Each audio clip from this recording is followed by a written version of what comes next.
Live. Everywhere. On netrootsradio.com.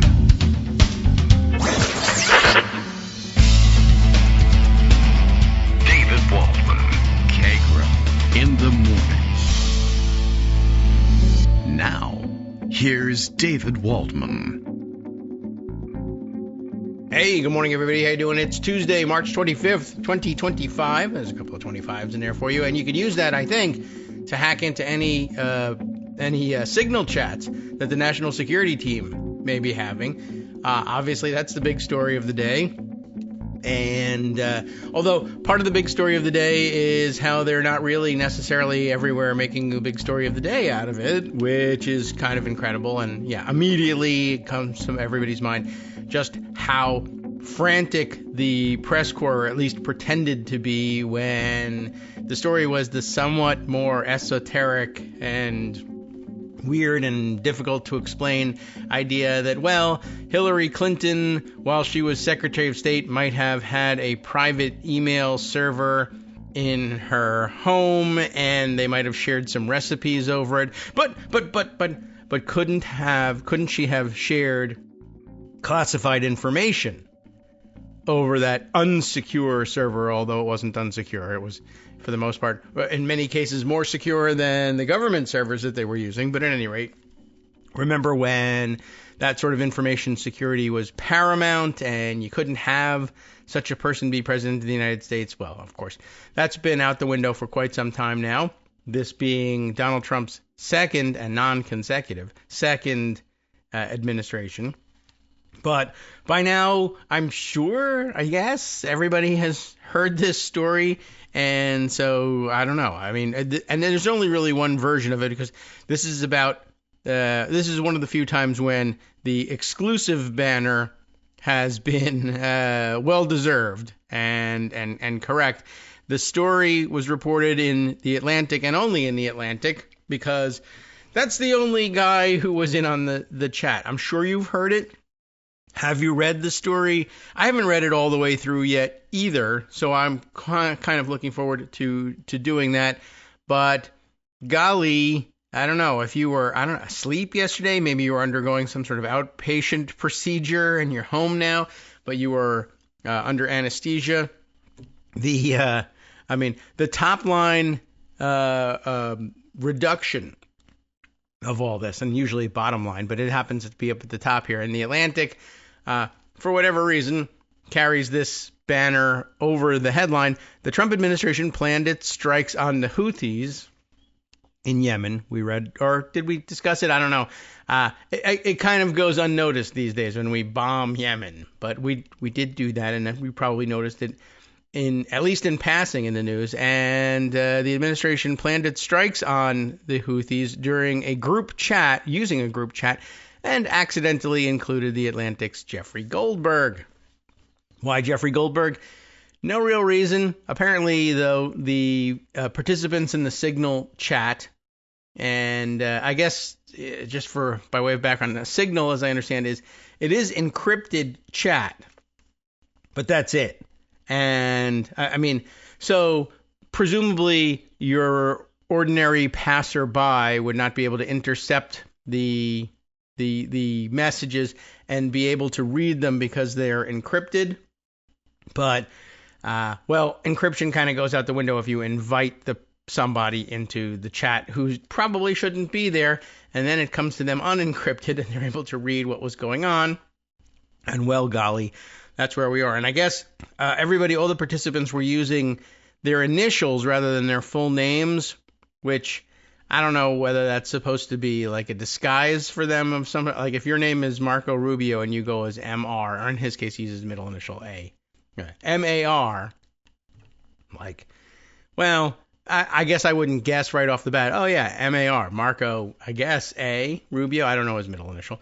But I guess if I was having a discussion about launching an attack on the Houthis in Yemen and the logistics of it, I would probably put two and two together and say, oh, that must be Marco Rubio. Although I must say, I probably wouldn't have guessed, and I can't even remember the name of the person I'm thinking of here, the Treasury Secretary apparently included in the discussion, which I'm not certain why that would happen. And I guess I wouldn't have checked or I wouldn't have guessed his initials, because I would say there's probably no reason to tell the Treasury Secretary. I don't think we need to send any. Are we bombing them with money, throwing $100 bills out the window as a distraction, cutting off?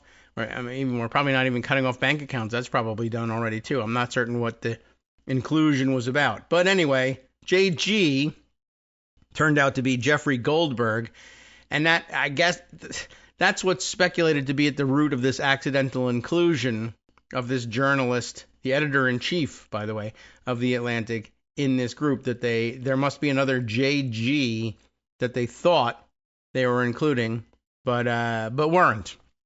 And so that guy feels left out, for one thing. So I don't even know how much it does for hiding your identity, but it certainly serves to create confusion, and it created this confusion, and it's pretty dumb. Let's see. Just briefly taking a quick sip of the maybe voice-saving tea. Today's tea is, still plowing my way through the various gift boxes. This one, I think, is from quite a while ago. A mint and lemon balm tea by a manufacturer I don't recognize. One of those crazy British tea manufacturers that, I don't know, that's out there. But I think this probably came from one of the variety gift packs that Scott had sent along the way. And I still have to make my way through Judy's Hawaiian tea as well. I've got a lot of tea. Kind of drowning in tea here, but it's good, and I'm glad I have it, and I've fallen behind on using it, but it's a nice remedy. I can blame any voice quality problems on, oh no, it's the tea. I brewed it wrong today. I chilled the water instead of boiling it. All right, so I wanted to tell you the story. The Trump administration accidentally texted me its war plans is the headline and title of what's his name? Jeffrey Goldberg's piece here. The subheader is, U.S. national security leaders included me in a group chat about upcoming military strikes in Yemen. I didn't think it could be real. Then the bombs started falling. So I've caught wind of this, and I've gotten the gist of it too, but I'd like to read the story. In the meantime, since the story broke, let's see, we've seen Trump asked about it during a press gaggle, presumably at the White House, in which he disclaimed all knowledge of it, as though that were somehow that's better. The president has no idea what the biggest story in the country is right now, and it involves his entire national security team and military activity, and the accidental spilling of confidential secrets of the American military. But I don't know anything about it. And then, of course, he spent the rest of his answer attacking the Atlantic magazine, which is kind of interesting. By the way, now that I think about it, yeah, I mean, I guess the reporter must have mentioned the Atlantic magazine, and then he, used that as a reason to go off on a tangent and say, the Atlantic magazine, no one reads it, it's failing, I understand it's going out of business, something, blah, blah, blah. But it occurred to me just for a second that while he's denying any knowledge of it, wouldn't it be funny if the reporter had simply said, yeah, what's the story with a reporter accidentally being included in this group chat? Well, I don't know anything about it, and I hate the Atlantic, and it's a terrible magazine. I didn't mention the Atlantic. Yeah, you're going to, send that guy to El Salvador. I don't recall whether that was. I think it probably was mentioned in the question. But anyway, here's the story. The world, it begins, found out shortly after 2 p.m. Eastern time on March 15th that the United States was bombing Houthi targets across Yemen. And now that we're talking about them out loud, I mean, the source for this is Donald Trump, and I don't know if he knows how to read or speak out loud, but it seems to me that he's likely heard the name pronounced enough times that he seems to think it's sort of like Houthi, like just without the TH diphthong, I guess. It's not Houthi, but Houthi, but I'm not real sure about that, and he's not a great source. Anyway, Jeff continues, I, however, knew 2 hours before the first bombs exploded that the attack might be coming. The reason I knew this is that Pete Hegseth, or as we call him, Pete Hegseth, the Secretary of Defense, had texted me the war plan at 11:44 a.m.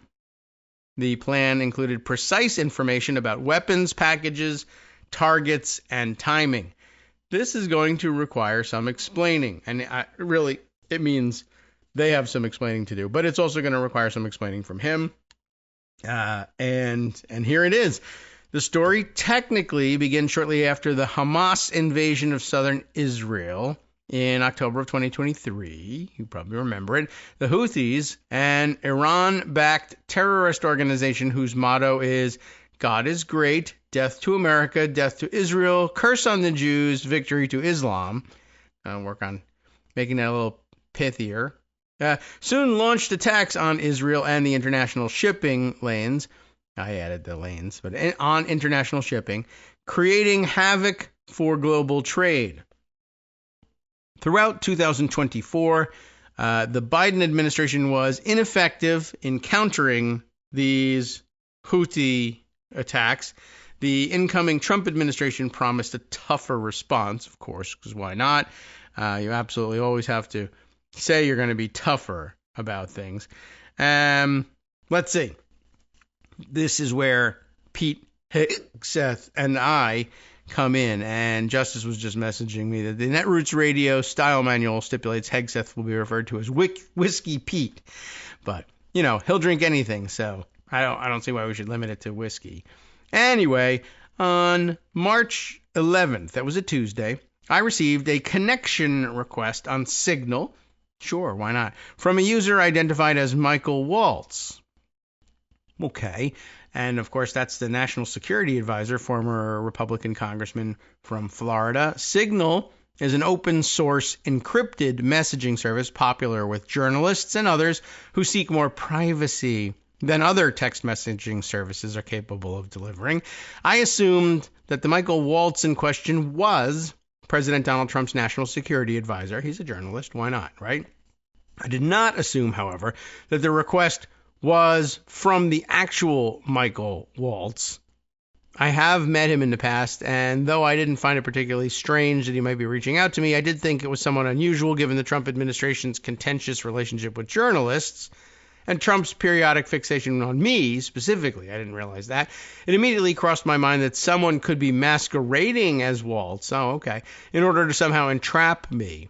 Oh, like thinking it was James O'Keefe or one of his agents, maybe.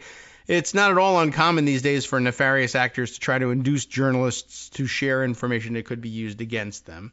I thought he was saying, like, oh, well, somebody in Michael Waltz's office was establishing the connection so that they could send a, NSA press release to him or something, or argue with him about something that he had said in the Atlantic or something like that.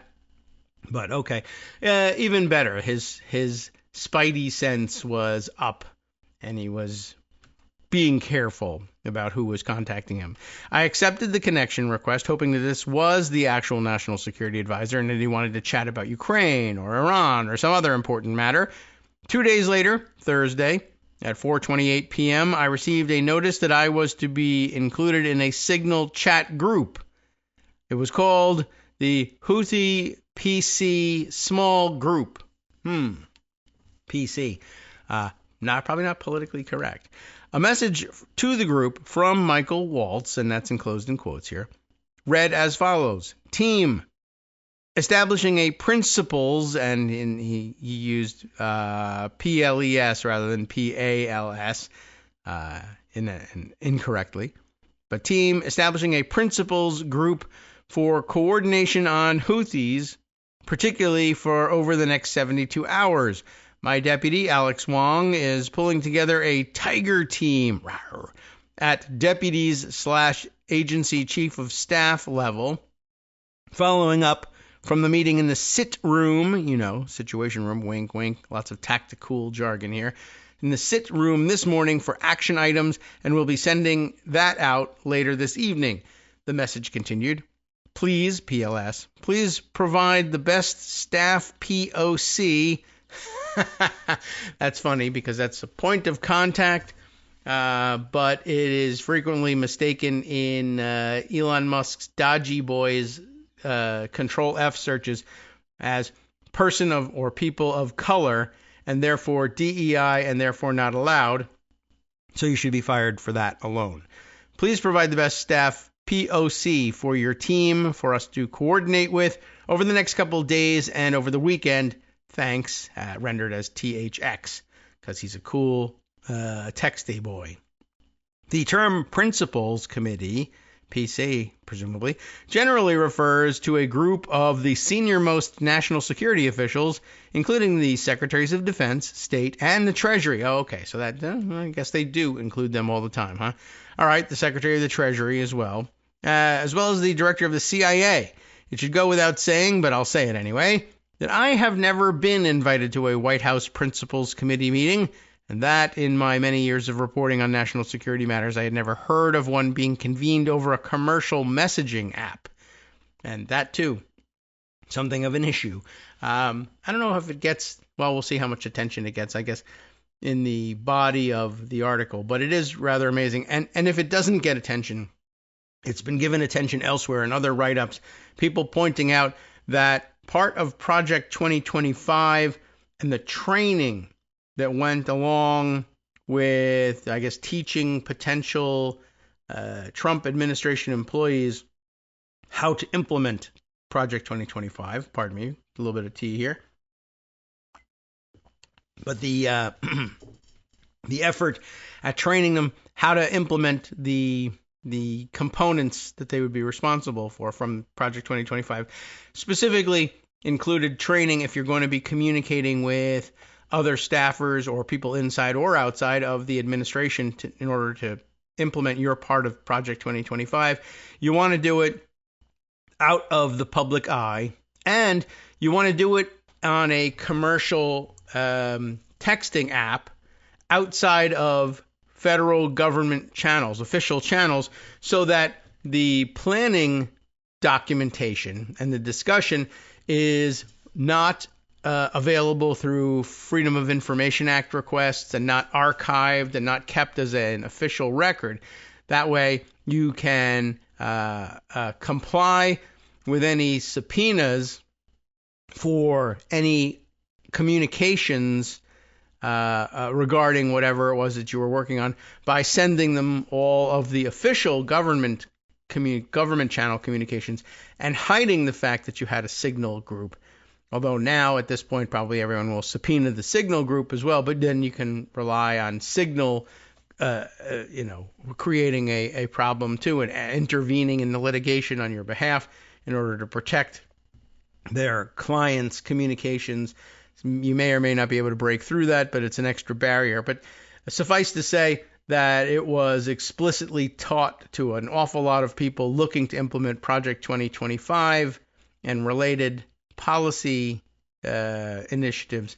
They were all taught, yeah, you absolutely should be using this. Now, the law says you absolutely should not be using that.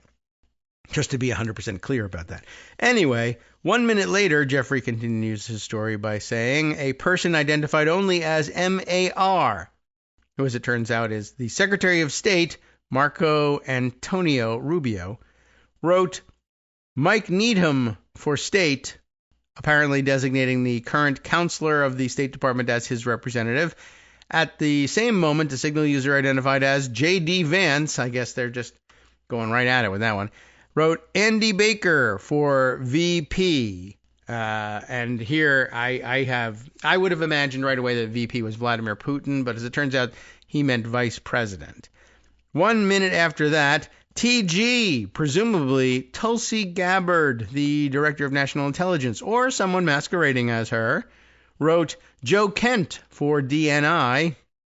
I would say Joe Kent for DNR if you prefer. But no, DNI, Director of National Intelligence, not Do Not Resuscitate. And by the way, in that regard, I bring that up only because I just saw, and I guess I'm going to have to go searching for it, Radley Balco on Blue Sky posting a screenshot of what must have been a write-up of Joe Kent and who he is and what kind of a jackass he really is, and the fact that he's in an important position and is even designated as the point of contact for Tulsi Gabbard is by itself quite disturbing. But where is this thing? I'm pretty sure it was Balco who was saying it. At any rate, I'll note to self about Joe Kent. But he, too, a two-time loser for Congress, but apparently got his significant ultra MAGA and Nick Fuentes type connections behind him. He's the guy who, his district, he ran twice and lost the election twice to, what's her name? Maria Glusenkamp. And so, and she was in the news recently too, doing something less than satisfactory, as I recall. And I was just sort of interested in the fact that the people commenting on Joe Kent who were aware of him because they were from that district of Washington saying, it's a kind of a Trumpy district, and yet he lost it twice, having primaried out one of the Republican incumbent who had in fact voted in favor of Trump's impeachment, primarying her out and then losing the election and then losing the rematch as well. And to be so far ultra MAGA that you would lose a Trumpy district twice was said to be such a terrible thing. And I'm sure as a Republican it is. Although I was given to understand that Glusenkamp was a super genius for knowing the secret of how to win that, and that the reason she was the representative of the district was her keen understanding of that line that Democrats were bound to walk in Trumpy districts in order to, reach real Americans, as opposed to, well, this guy was such a loser that pretty much anybody could beat him. Well, so it was an interesting and different take, to say the least. Now back to the Atlantic. So let's see. TG has chimed in and said Joe Kent for DNI. 9 minutes later, Scott B., apparently Treasury Secretary Scott Bessent, or someone spoofing his identity, wrote, he's being very careful here, Dan Katz for Treasury. Let's see, at 4:53 p.m. a user called Pete Hegseth, anyway, wrote Dan Caldwell for DOD, and at 6:34 p.m. Brian wrote Brian McCormack for NSC. One more person responded. John Ratcliffe wrote at 5:24 p.m. with the name of a CIA official to be included in the group. I am not publishing that name because that person is an active intelligence officer. So probably a good decision, but again, just sort of also helps underline the fact that this chat should not be happening, and certainly should not be happening with a journalist accidentally included in the group. I just don't know how else to say that, and neither does Jeffrey Goldberg. So now we have the staff lineup. It's probably a little less important than the meat of the story. The principals had apparently assembled. In all, 18 individuals were listed as members of this group, including various National Security Council officials. Steve Witkoff, President Trump's Middle East and Ukraine negotiator. Good grouping here. Middle East and Ukraine. Sure, why not? Susie Wiles, the White House Chief of Staff. Remember, she's supposed to be in charge of all this crap. And someone identified only as SM, which I took to stand for Stephen Miller. I appeared on my own screen only as JG. That was the end of the Thursday text chain, so nothing terribly exciting there. After receiving the Waltz texts related to the Houthi PC small group, I consulted a number of colleagues. We discussed the possibility that these texts were part of a disinformation campaign initiated by either a foreign intelligence service or, more likely, a media gadfly organization, a sort of group that attempts to place journalists in embarrassing positions and sometimes succeeds. I had very strong doubts that this text group was real because I could not believe that the national security leadership of the United States would communicate on Signal at all, much less with him involved, about imminent war plans. I also could not believe that the national security advisor to the president would be so reckless as to include the editor-in-chief of The Atlantic in such discussions with senior U.S. officials, up to and including the vice president. The next day, things got even stranger. At 8:05 a.m. on Friday, March 14th, Michael Waltz texted the group, "Team, you should have a statement of conclusions with taskings per the president's guidance this morning in your high side inboxes." High side in government parlance refers to classified computer and communication systems, unlike this piece of garbage they're using.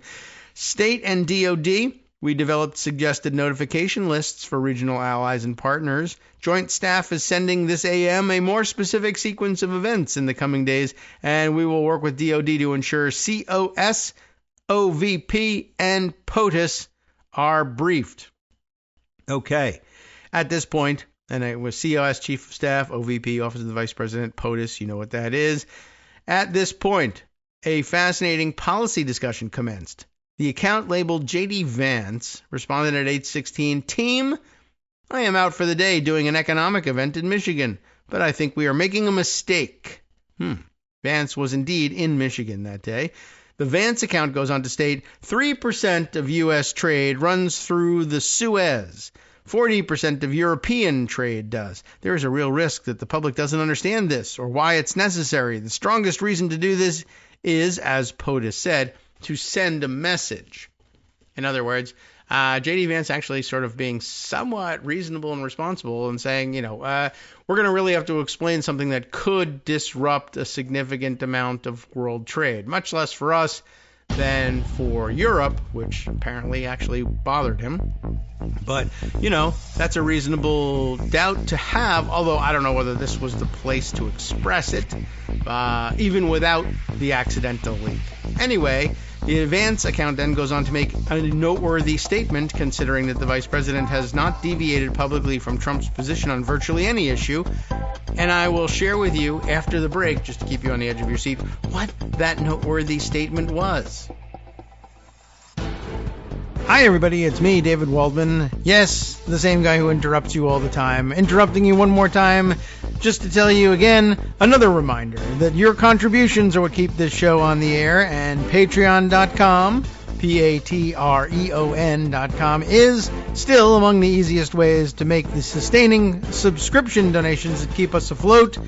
Are you ready for the pep talk about how our Patreon campaign is still going strong and growing? Well, too bad. Yeah, the plain fact is we actually are headed in the wrong direction, and whereas we once had about 175 monthly patrons, we're now actually down below 150. Time to recruit some more. Not exactly the kind of news I wanted to share, but there it is. For those of you in a position to support the show, Patreon.com does make it easy to make those secure, recurring monthly contributions to do so.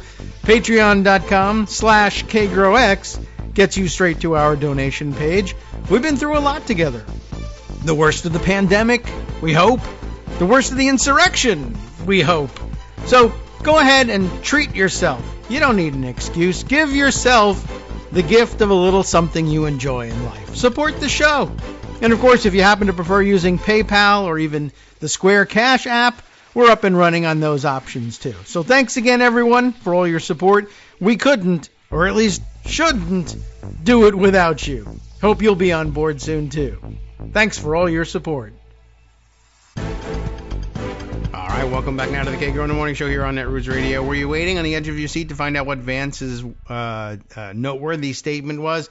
Remember, we're reading from the Atlantic's account, the big story of the day, of the Signal chat group that accidentally alerted the journalistic community ahead of time to a United States military attack. Now, Vance deviating from the president here and saying, I understand the president wants this attack to go forward for reasons, i.e. to send a message to somebody, but is this a great idea given that 40% of European trade runs through the Suez, 3% of U.S. trade runs through the Suez Canal, and of course what that means is in order to approach or I guess leave the Suez Canal, one terminus of the Suez Canal is the Red Sea, which is a narrow enough passage but takes you straight past the Yemen coast, and that's where the Houthis have been causing the most international problems, basically attacking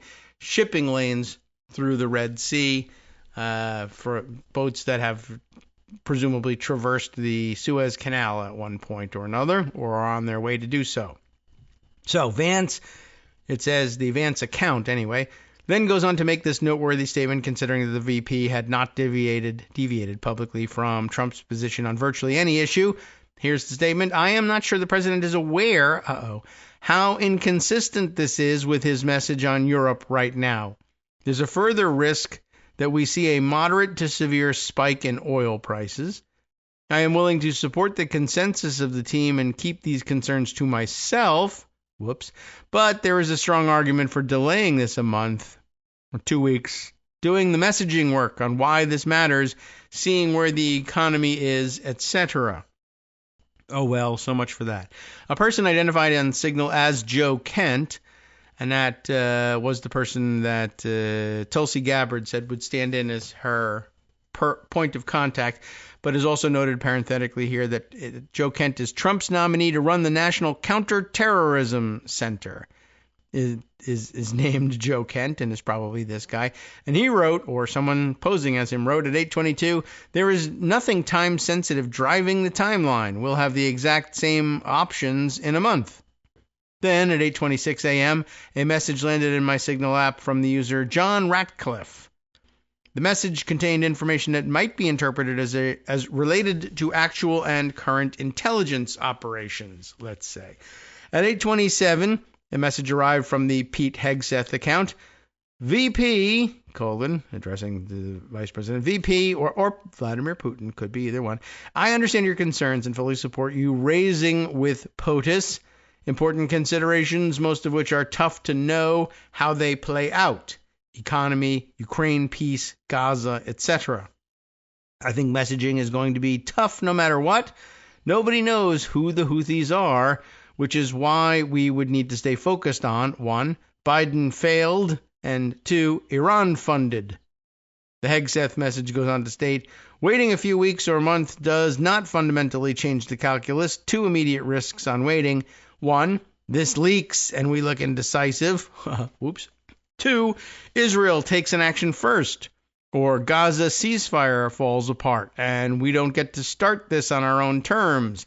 We can manage both. We are prepared to execute, and if I had final go or no-go vote, and I mean the DOD has a vote in it, but I guess he says if he were the go no-go guy, I believe we should.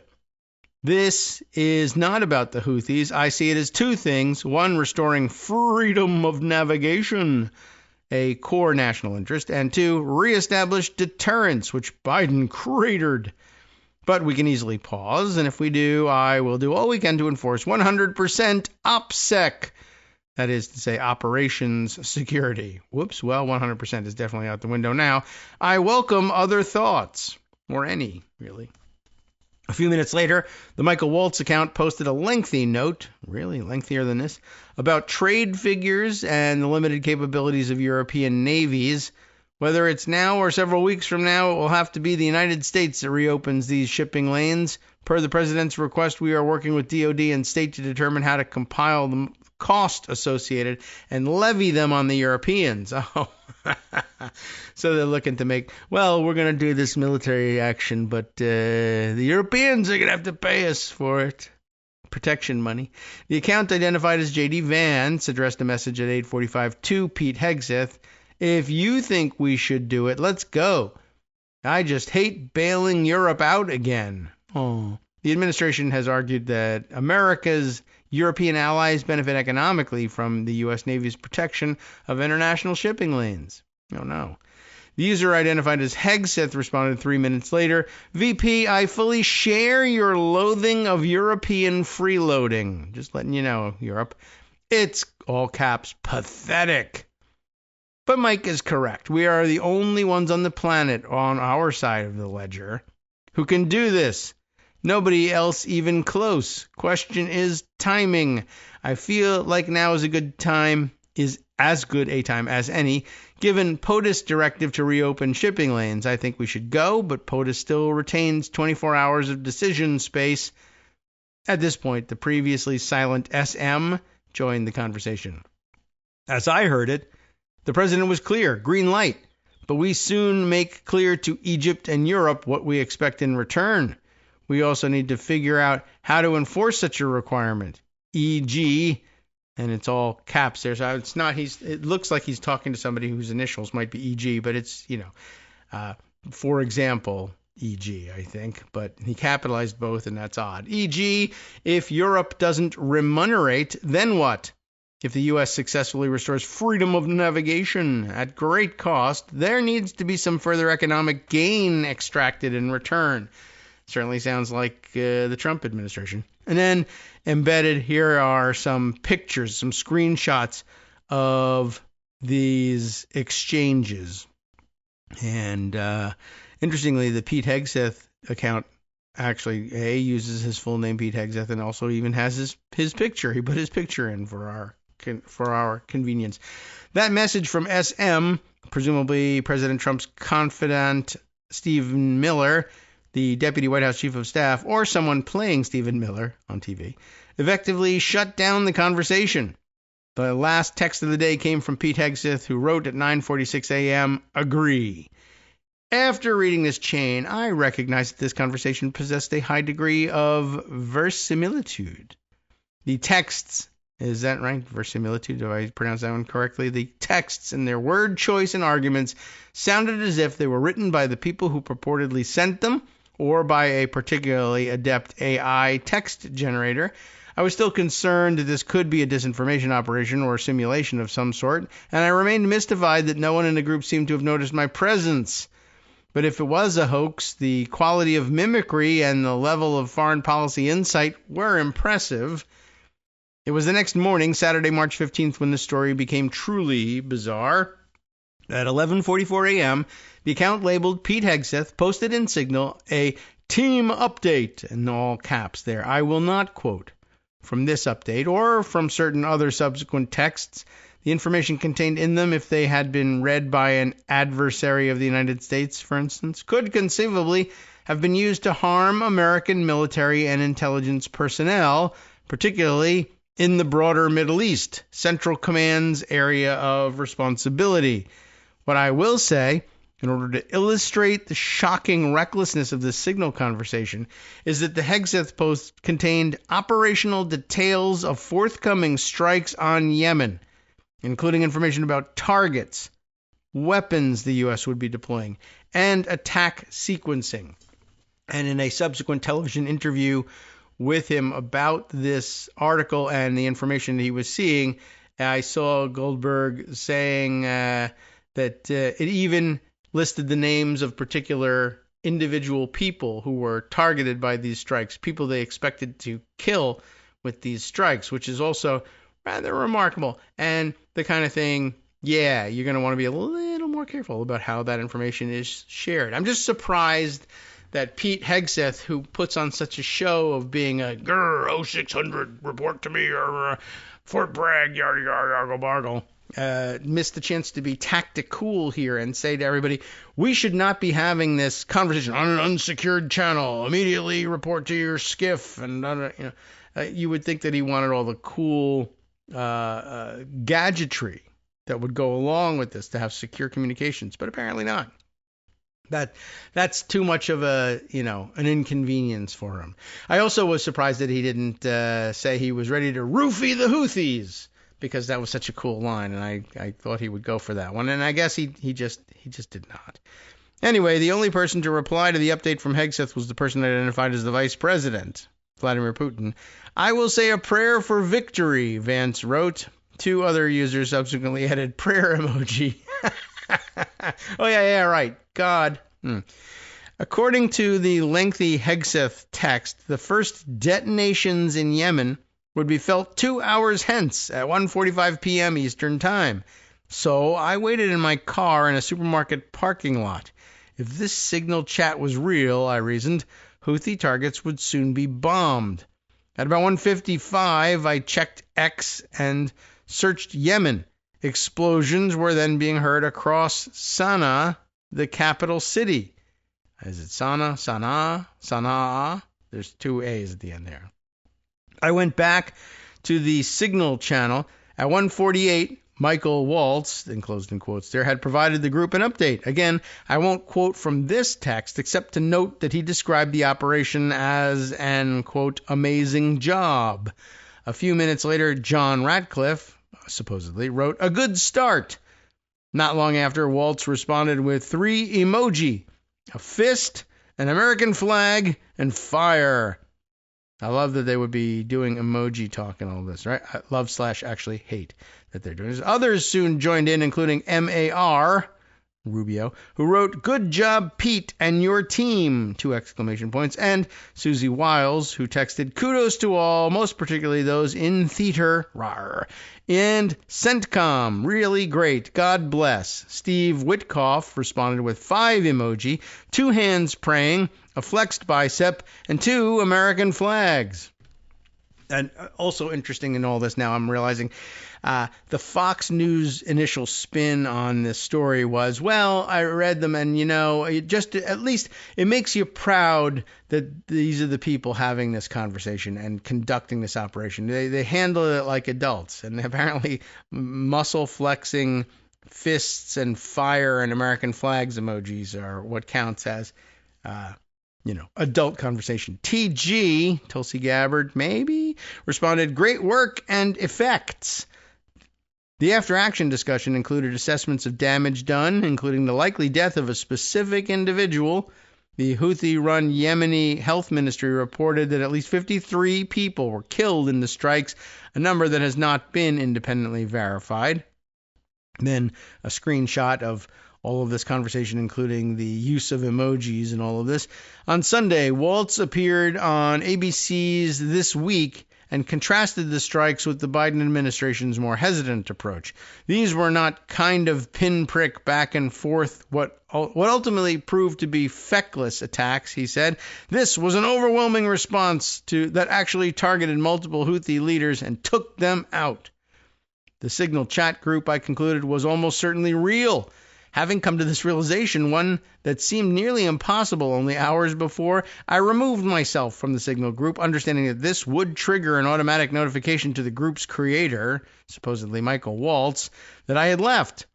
No one in the chat had seemed to notice that I was there, and I received no subsequent questions about why I left, or more to the point, who I was. And I've seen people questioning that on social media and saying, well, why didn't you stay to see what else they might reveal? And I think it's a very good answer to say, yeah, at that point, I was like in jeopardy of being blamed for all this. When he reveals this story, or even if he didn't reveal this story, eventually they'd figure it out. And then if he wasn't the prime mover in all of this, if they spoke out first, it would be, this is espionage by Jeffrey Goldberg, and we're going to do something about it. And, they may yet still do this and still accuse him of having done this on purpose, even though it was their own accident. They're not above lying about it, certainly, but at least he'll be able to point to the story and say, no, here's my version of it, and I thought it was a joke. And then all of this discussion of why it was either a joke or a hoax or just some sort of entrapment or whatever is meant to set all this up. This is what I was thinking. If I really had believed from the very beginning that this really was this group and they really were discussing classified information, I guess he's hinting at the possibility that he would have left earlier. He's just trying to say, look, all I'm doing, I'm not stealing the information. I realize now that even more sensitive information, though it could come my way and be great reporting, I'm getting the hell out of here.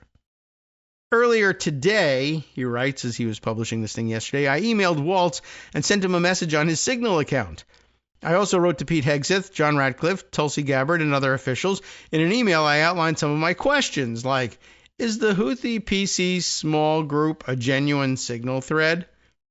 Did they know that I was included in this group?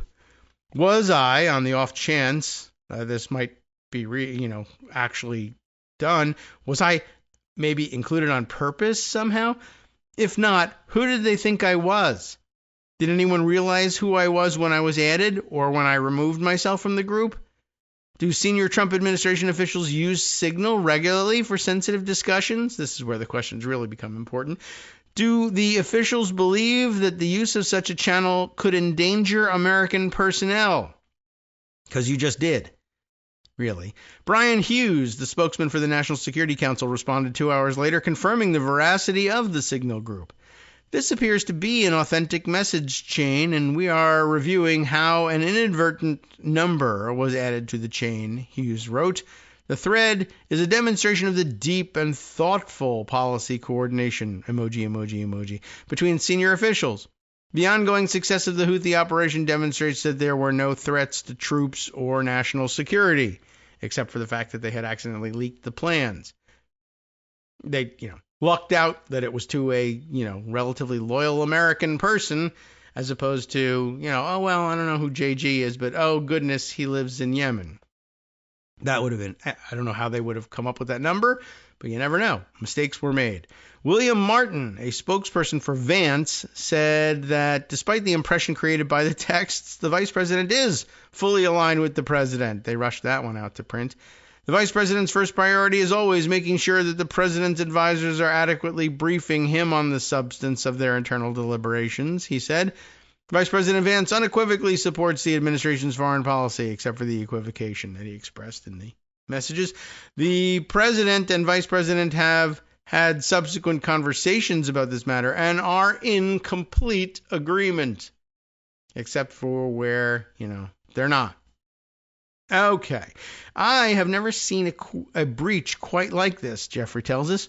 It is not uncommon for national security officials to communicate on Signal. It's just wrong. But the app is used primarily for meeting planning and other logistical matters, which still should not be used for that, not for detailed and highly confidential discussions of a pending military action. And, of course, I've never heard of an instance in which a journalist has been invited to such a discussion. Conceivably, Waltz, by coordinating a national security-related action over Signal, may have violated several provisions of the Espionage Act. Whatever. Which governs the handling of national defense information, according to several national security lawyers interviewed by my colleague Shane Harris for this story.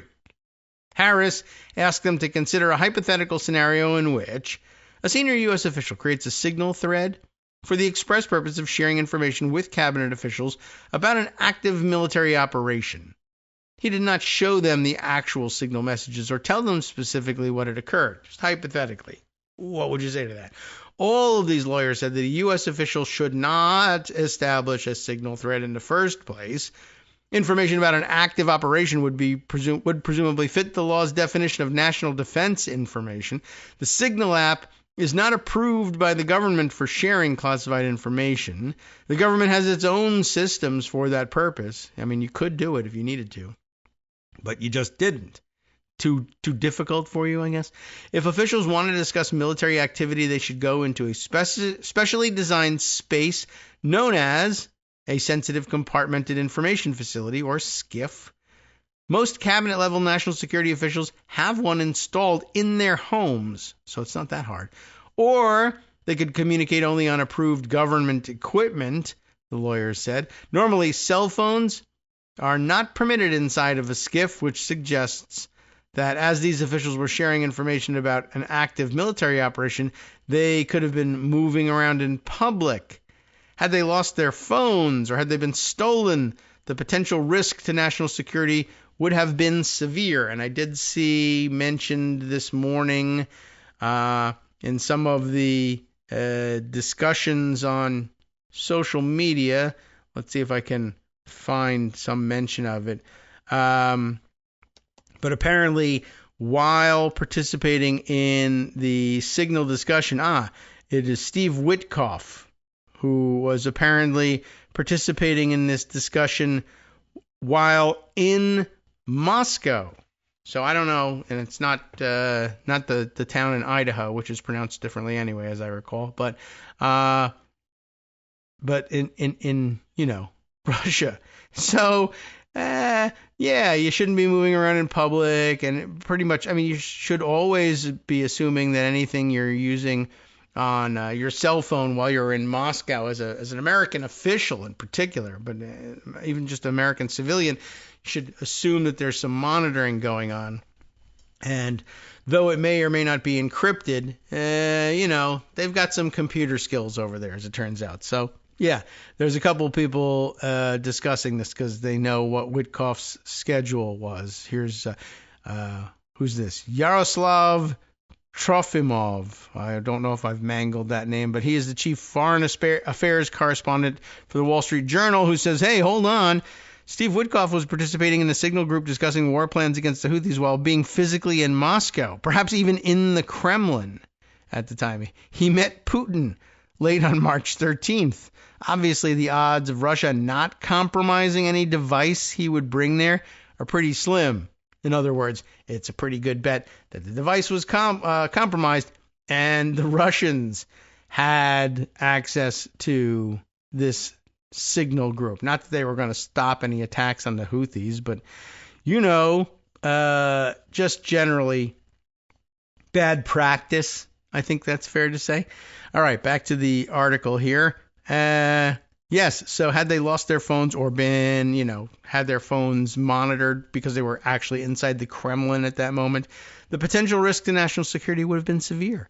Hegseth, Ratcliffe, and other cabinet-level officials presumably would have the authority to declassify information, and several of the national security lawyers noted that the hypothetical officials on the signal chain might claim that they had declassified the information that they shared in order to, not face charges for it. Having learned the lessons from the Scooter Libby situation, and of course from Trump being caught red-handed having stolen classified documents after his first term in office and taken them and stored them in the Mar-a-Lago bathrooms.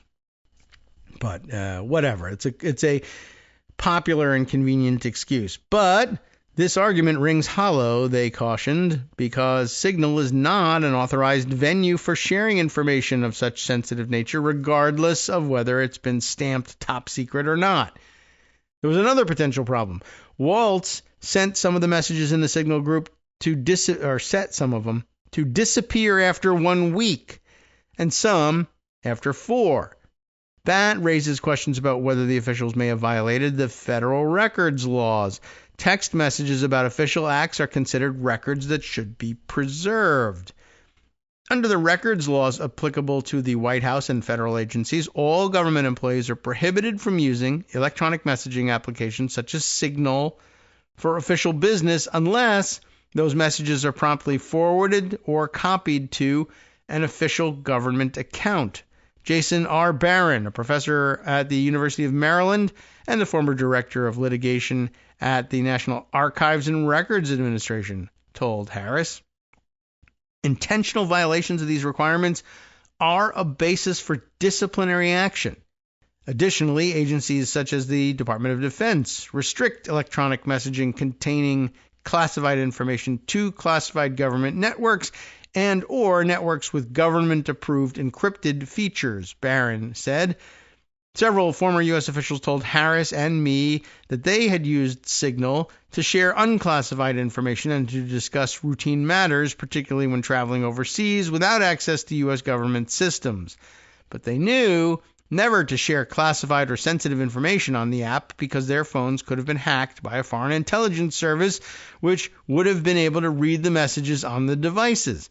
It is worth noting that Donald Trump, as a candidate for president and as president, repeatedly and vociferously demanded that Hillary Clinton be imprisoned for using a private email server for official business when she was Secretary of State. It is also worth noting that Trump was indicted in 2023 for mishandling classified documents, but those charges were dropped after his election. Waltz and other cabinet-level officials were already potentially violating government policy and the law simply by texting one another about the operation. But when Waltz added a journalist, presumably by mistake, to his principals committee, he created new security and legal issues. Now the group was transmitting information to someone not authorized to receive it. That is the classic definition of a leak. That is actually the classic definition of espionage. Even if it was unintentional, and even if the recipient of the leak did not actually believe it was a leak until Yemen came under American attack.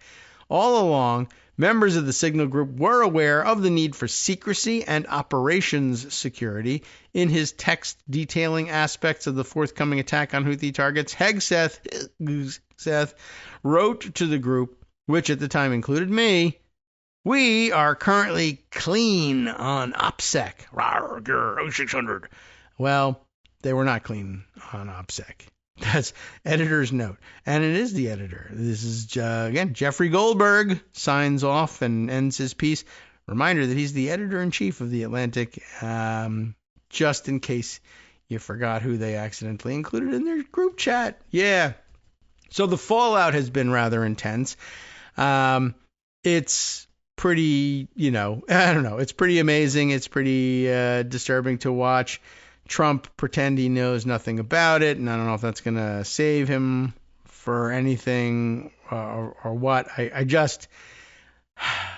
don't know. And of course, much of the discussion among the Democratic activists out there on social media is more, in addition to the dismay over the risks to national security, is the dismay over the likelihood that, or I guess the unlikeliness of elected Democratic representatives actually making a stink about this thing in the same way that Republicans would never let go of this, right?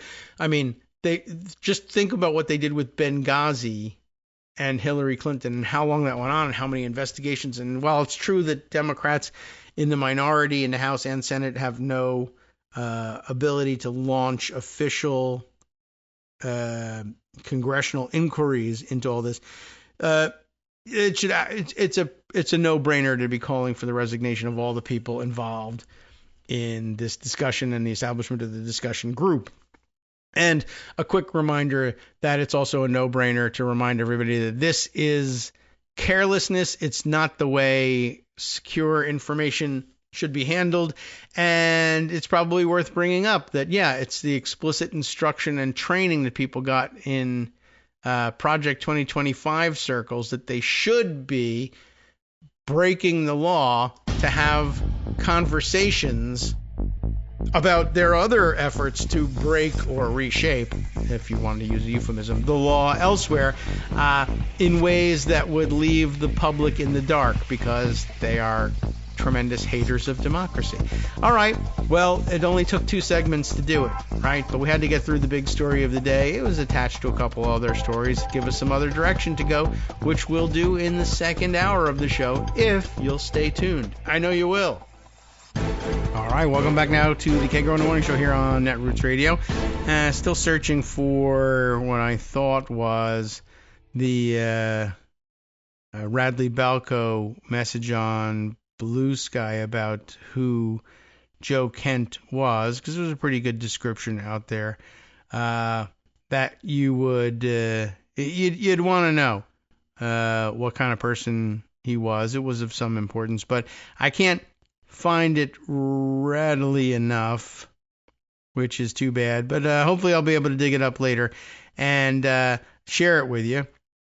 But in the meantime, in selecting the direction to go next, there are so many, and the usual I don't know what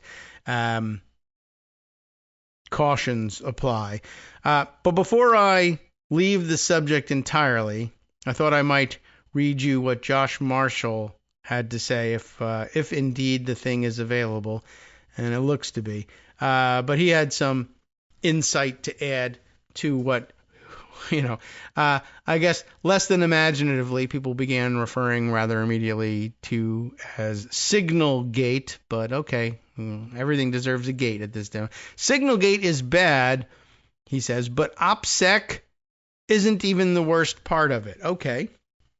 Understood. What might the worst part of it be? Here's the one nomination for the worst part. Josh says at this point, and this was yesterday, just a little bit before midnight, I guess. I haven't had the time to comment on the Jeff Goldberg story about the War Cabinet planning a military campaign on the Signal app. So a few brief thoughts. To state the obvious, In any normal administration, Hegseth and Waltz would, at a minimum, be gone by the end of the day. I was trying to impress that on in-house editing staff yesterday, who, I have to be aware of this with my kids as they age into adulthood. Like, you haven't experienced much in the way of normal politics, like normalcy. You even the Biden administration, which occupied the previous 4 years of their lives, they're young, right? And they weren't paying a great deal of attention the way we do to everyday political conduct. But they also came up, they were even younger, but I guess maybe just becoming politically aware in the first Trump administration. And we've just been stuck in the Trump era. Even when Biden was president, we were stuck in the Trump world where things were upside down, and they never got any real sense for how politics and the government really supposed to work. Even most of the Biden administration was about having to unwind the, previously unprecedented insanity of the first Trump administration. And so I did take some time out to say, by the way, in a normal world, like back in the olden days, this would have meant firings, resignations, impeachments, arrests, whatever. There would be a real serious upheaval over this. It's the kind of thing that, I had to sort of explain to them. Before Trump, if you were involved in something this embarrassing, it was just assumed, everybody knew you would be resigning. There's just no way you would continue serving after something so embarrassing. And it really struck them as odd. I don't know. Well, he'll be listening to this as he edits. I don't know. Did it really strike you as odd? I'll ask you. But it seemed odd to us to have to say that there really was a time in American politics when you would find yourself forced to give up a powerful job like that merely because you had done something embarrassing. Like, to these guys and to this generation, and I guess in the Trump era, the idea of simply leaving because you've done something monumentally stupid and embarrassing, or maybe even damaging to national security. No, I'm not leaving. I'm going to fight over that. I'll fight over everything. Trump stole national security information and stuck it in the bathrooms, right? Huh? Well, what are you going to do? First of all, you can't make me resign. I'm not president at the moment.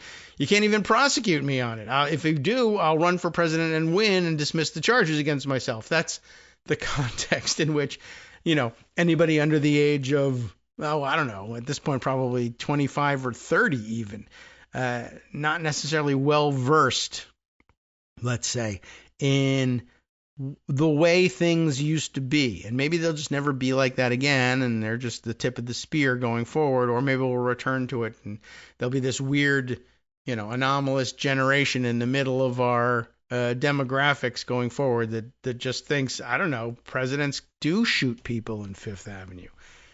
Anyway, back to what Josh Marshall was saying. To state the obvious to others of us, in any normal administration, Hegseth and Waltz, at a minimum, would be gone by the end of the day. So let me stipulate to all the outrageousness, which maybe we shouldn't be stipulating. We should perhaps be enumerating it. But I want to focus your attention on the fact that information security is not the only, and perhaps not even the main, issue. Note that no one in the chat is saying, hey, we're sure it's cool to be talking about this on... I see. Okay. Let's reread that one. Note that no one on the chat is saying, hey, are we sure it's cool to be talking about this on Signal? Or should we be worried that this is an insecure channel? Yeah, I would have thought here, at a minimum, the tough guys would want to cosplay that they were worried about OPSEC. But they weren't. Not only weren't they actually said they were doing a good job with it. Anyway, that and the simple logic of the matter tells us this is commonplace in the new administration. You think Mike Waltz got fat fingers and accidentally added Goldberg on the first time out? Not likely. Especially in the national security domain, many things the government does have to remain secret. Sometimes those things remain secret for years or decades, but they're not secrets from the U.S. government. The U.S. government owns all those communications, all those facts of its own history. Using a signal app like this is hiding what's happening from the government itself. And that is almost certainly not an unintended byproduct, but the very reason for the use. These are disappearing communications. They won't be in the National Archives. Future administrations won't know what happened. There also won't be any records to determine whether crimes were committed. Aha. And this all goes to the fundamental point that Trump has never been able to accept, that the U.S. government is the property of the American people, and it persists over time with individual office holders merely temporary occupants charged with administering an entity that they don't own or possess. That is a big psychological barrier for Donald Trump. He does not and will not understand that. He refuses to acknowledge it and refuses to understand it. Doesn't think it's a real thing. That's a fairly significant point here. This all goes to the fundamental point that Trump has never been able to accept, that the U.S. government is the property of the American people, right? We just read this, I know. But it persists over time with individual office holders, merely temporary occupants, charged with administering an entity that they don't own or possess. Think this is hyperbole? Remember that when Trump held his notorious meeting with Vladimir Putin, VP, in Helsinki in 2019, he confiscated his translator's notes and ordered him not to divulge anything that had been discussed. Remember that Trump got impeached over an extortion plot recorded in the government record of his phone call with President Zelensky. An intelligence analyst discovered what had happened and decided he needed to report the conduct. These aren't hypotheticals. They've already happened. And he's even been caught, which is probably one reason there's so much use of Signal. This is clearly routine in the Trump administration. How many of President Trump's conversations with foreign leaders are happening on these apps? It's the obvious place for bribes, various kinds of criminal conduct, asking foreign governments to do dirty jobs, maybe against American citizens, that Trump doesn't dare to try himself, if there is such a thing. The lack of operational security is bad, but the embedded conspiracy against the government itself is worse. And it is an excellent, nuanced, but excellent point there. By the way, yeah, that reminded me of something. Oh, right. The discussion of state secrets, because do I have anything on this? Over in the courts, where they're still adjudicating various of the cases against the Trump administration, and in this case, in front of Judge Boasberg, where Judge Boasberg is demanding information about the timeline and the chronology of the decisions to snatch people off the streets, allegedly the Venezuelan gang members, and ship them off to El Salvador, and in some cases in contravention to judicial orders not to do that specific thing. The timeline is very important, and apparently he gave the government additional time to report back to him the answers to critical questions that would help him determine that timeline, and they are now coming back and saying, we are not going to answer your questions. We claim the state secrets doctrine prevents you from demanding it of us. We will not tell you the actual answer, which is amazing because, apparently for all their great care about state secrets, they were spilling state secrets openly to journalists on Signal, which they should never have been on because its use is itself, as Josh Marshall points out, a conspiracy to prevent the American government from understanding what is happening now and historically from learning what happened during the Trump administration. We can never, ever, I guess with these guys, be sure that the American government is upholding the Constitution and following the laws of the land. One, because they really have no regard for it, and we have pretty good reason to believe that they're violating it all the time. It's just they are going out of their way to eliminate the proof that would be necessary to convict them of it. That is a rather important part of this. All right, let's see. Something I wanted to double back on and tell you more about was I mentioned, and I gave to Scott this link so he could include it in yesterday's summary, but in case he didn't get a chance to read that and follow the link, I mentioned somewhere along the line yesterday in discussing with Greg that the principals of the Paul Weiss law firm, Paul Weiss, Rifkind, Wharton, and Garrison, LLP, in case you were wondering how they had organized themselves, that they had, that there was some discrepancy, to say the least, between the version of the agreement that they thought they had given their signatures over to and the version of the agreement as announced by the White House under Trump's direction. And again, it seems to be that the law firm agreed to something in writing and put it down in writing and signed it and handed it over to the White House, and the White House edited it after the fact and essentially forged the documentation of the agreement with Paul Weiss and released that version. Here is Matt Schuem reporting for HuffPost on that. Trump and a powerhouse law firm, powerhouse, maybe not, are telling different stories about their shocking agreement. And we certainly found Greg shocked by their agreement yesterday. Paul Weiss buckled under Trump's threats, but the firm's chair circulated a different version of the, quote, agreement that Trump published, from what Trump published, I guess, online. I'm adding some additional verbiage to the subheader to help make it make sense. Here's the body of the piece. The chair of the powerhouse legal firm, Paul Weiss, Rifkind, Wharton, and Garrison, LLP, sent an email to thousands of employees Thursday evening announcing an agreement with the Trump administration. The White House would withdraw an executive order targeting the firm, the chair said, and in return the firm would agree to a series of commitments that he said were consistent with its statement of principles.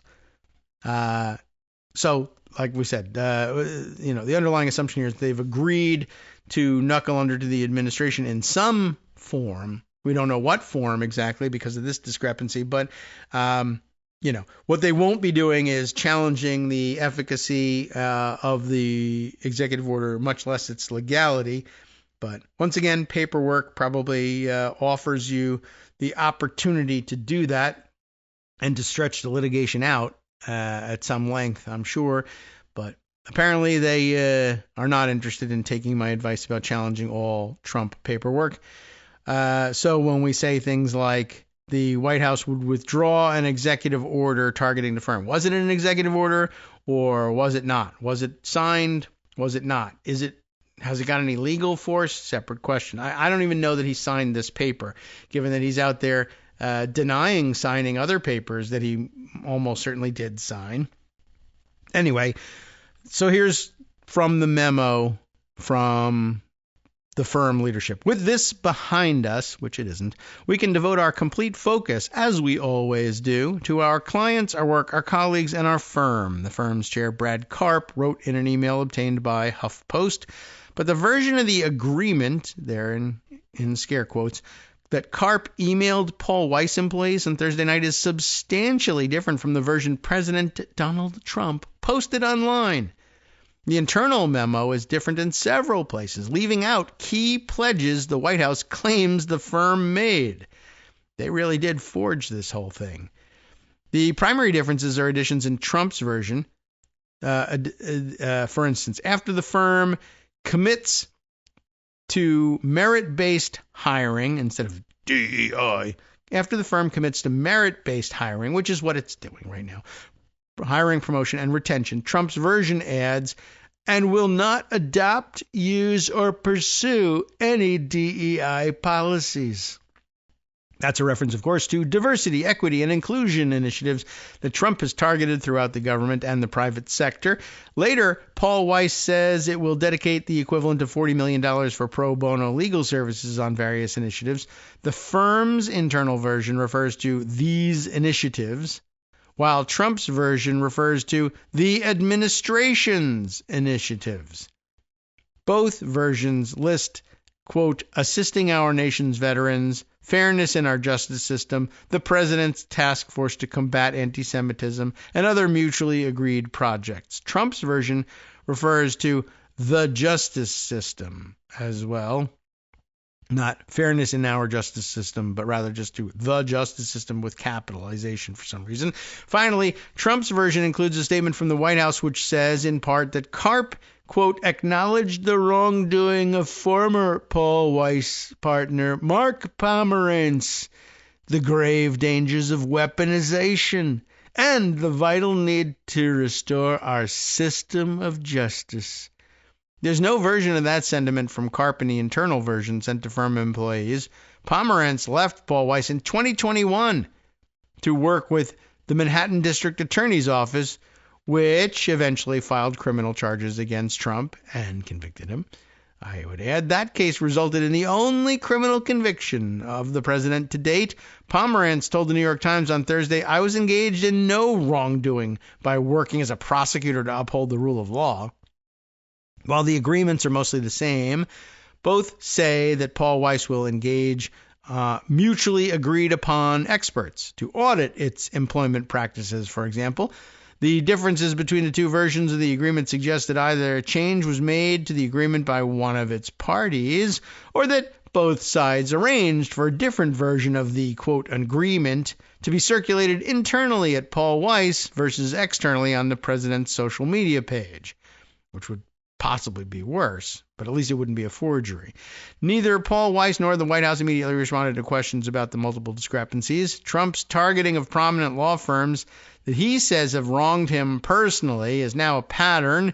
He first issued a similar executive order targeting the prominent firm Covington and Burling, instructing the Attorney General and others who suspend the security clearances of any employees who assisted Jack Smith, the former special counsel who investigated Trump and brought federal charges against him twice. The order also instructed budget officials to, quote, review all government contracts with the firm.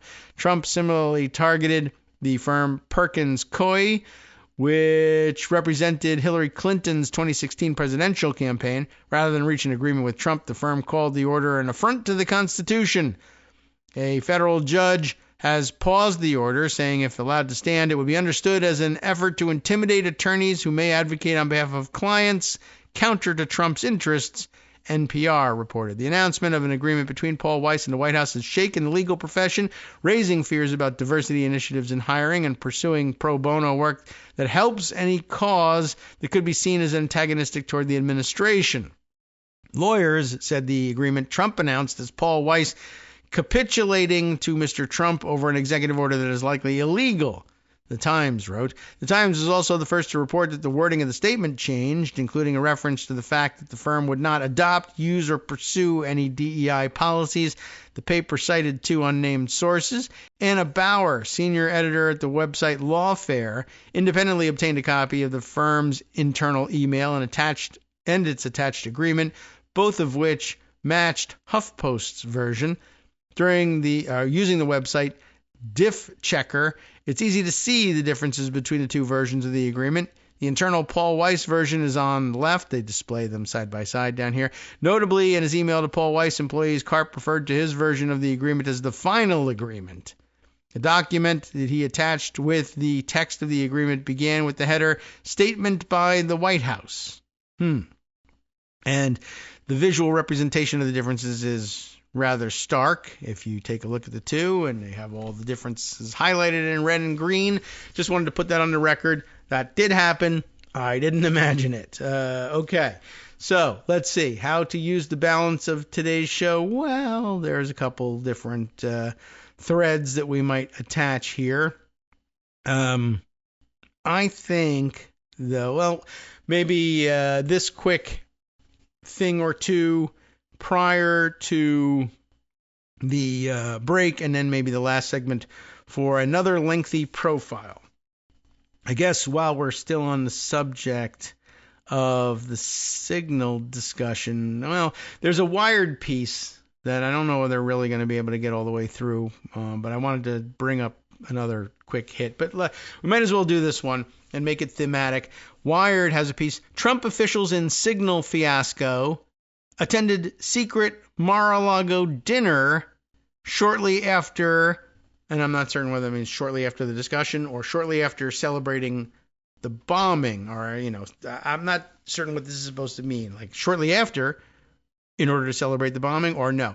Shortly after celebrating the bombing, they also attended this weird Mar-a-Lago dinner. What is this thing? Trump officials accidentally invited the editor-in-chief, as you know, of the Atlantic to their Signal group chat. Hours after the bombs dropped on Yemen, they partied at a $1 million per seat Mar-a-Lago dinner, which is offensive all by itself, but had to be offensive to Yemenites and pretty much everybody else in the world, even if they were supportive of the bombing of the Houthis. Probably the idea of having the big party and having it be $1 million per seat, probably recognized as offensive in most circles. What's going on here? Who's reporting? Leah Feiger, Jake LaHutte, Zoe Schiffer, and Tim Marchman for Wired, which again, doing a great job on all of these issues and doing a bang-up job entering into politics here.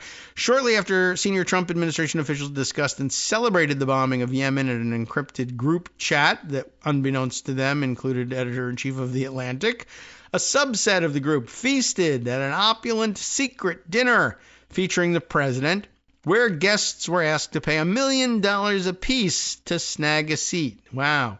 The date was Saturday, March 15th. President Donald Trump was at his Mar-a-Lago sex dungeon club attending a candlelight dinner. It's enclosed in quotes here, candlelight. That wasn't on his public calendar. On the lawn outside, luxury cars were on display. A Rolls-Royce was parked near a Bugatti and a Lamborghini. Guests milled about, taking photographs of each other and the vehicles. Earlier that day, the United States had bombed Yemen, targeting Houthi leadership.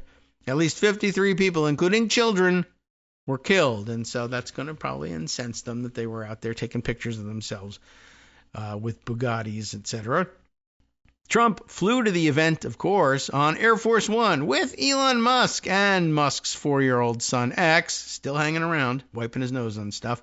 According to photos and videos viewed by Wired, throughout the weekend, Musk was in close contact with Trump and at least one member of the president's brain trust who was participating in a Signal group chat where highly sensitive details of the planned operation were being shared. Experts say the conversation appears to have violated government protocols on information sharing. The candlelight dinner attendees included National Security Advisor Michael Waltz and the White House Deputy Chief of Staff for Policy, Stephen Miller, according to a source familiar with the events. Secretary of State Marco Rubio was also present at Mar-a-Lago over the weekend, according to a photograph from the following day, viewed by Wired and confirmed by a source familiar with the events. Details of the Signal group fiasco emerged because in the days prior to the bombing, a handle with the name Michael Waltz had accidentally added Jeffrey Goldberg, editor-in-chief of The Atlantic, to a chat titled Houthi PC Small Group. He likely meant to add U.S. Trade Representative Jameson Greer, maybe, who has the same initials. In a bombshell story, The Atlantic reported on the off-books discussion of plans to bomb Yemen. Waltz, Rubio, and Miller all appeared to be in the Signal group, and according to messages exchanged by reported by Goldberg, were actively engaging with the chat ahead of the bombing. Some of the group members appeared only by their initials. The day before the dinner, officials discussed whether they should be proceeding with the bombing due to, among other things, the potential economic impact of the airstrike. The Atlantic reported that Vice President J.D. Vance, who also appeared in the Signal chat, told the group that he thought the airstrikes were a mistake.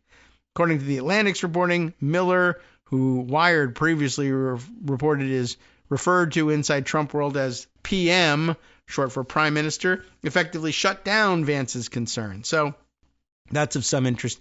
I guess right here they're describing stuff we already know about this. Is there some more information to share. Let's see. About 45 minutes later, Trump confirmed the Yemen bombings. Today, I have ordered the United States military to launch decisive and powerful military action against the Houthi terrorists in Yemen. He posted on Truth Social. He goes on, blah, blah, and then he ends it with, to all Houthi terrorists, your time is up and your attacks must stop starting today. If they don't, hell will rain down upon you like nothing you've ever seen before. He loves that phrase, his favorite verbal crutch. John Bolton, Trump's fourth national security advisor from his first term, said on CNN that the entirety of the discussion about the military operation in Yemen should have been discussed in the Situation Room, obviously, either in a principals meeting, committee meeting, or a full National Security Council one. How can you conduct official government business over a non-official channel? Words fail me here. I cannot even imagine this happening, except you don't have to, because it just did right in front of your eyes. Anyway, the Department of Defense specifically bars Signal as a means of transmitting non-public DoD information unless previously authorized. So too bad the Secretary of the DoD did that. Under federal guidelines, security clearance and eligibility to hold a sensitive position can be revoked for negligent disclosure of protected information.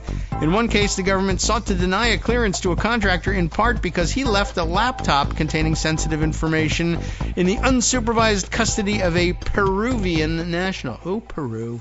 Sup, fam? It's your boy Darwin, aka Darwin_Darko, aka the most reasonable man in America, aka KITM's senior black correspondent. You might remember me from such recordings as Spacemen vs. Space Cadets and We Need to Talk About Joe Biden. Today, I want to bring you good news about that thing you've been struggling with. Do you suffer from giving too much of a damn? Do you turn on the series of tubes and find yourself outraged at the particular way some news organization strung some sentences together only to realize, nope, this is not some fictional hellscape? Well, guess what? You no longer have to accept the life of giving too much of a damn. You can do something about it, because even you, yes you, can be a show contributor. Now I know what you're thinking. Hey, Mr. Most Reasonable Man in America, I'm not some professional podcast talking guy. Don't worry about it. Do you have a smartphone or some other electronic recording device? Well, that's all you need. You too can have a segment where you can read us an important article and give us your take. Read one of your own original essays, or even just give us your commentary on something you'd like to share that's important to you. Fair warning though, side effects may include general punditry, having opinions and hot takes, getting stuff off your chest, and hearing your own voice. If your recording lasts longer than 5 to 7 minutes, please consult kagrox@gmail.com. That's KAGROX@gmail.com. All right, welcome back now to the Kagro in the Morning Show here on Netflix Radio. My goodness, okay, I'm just sort of checking the news feeds here. Interestingly,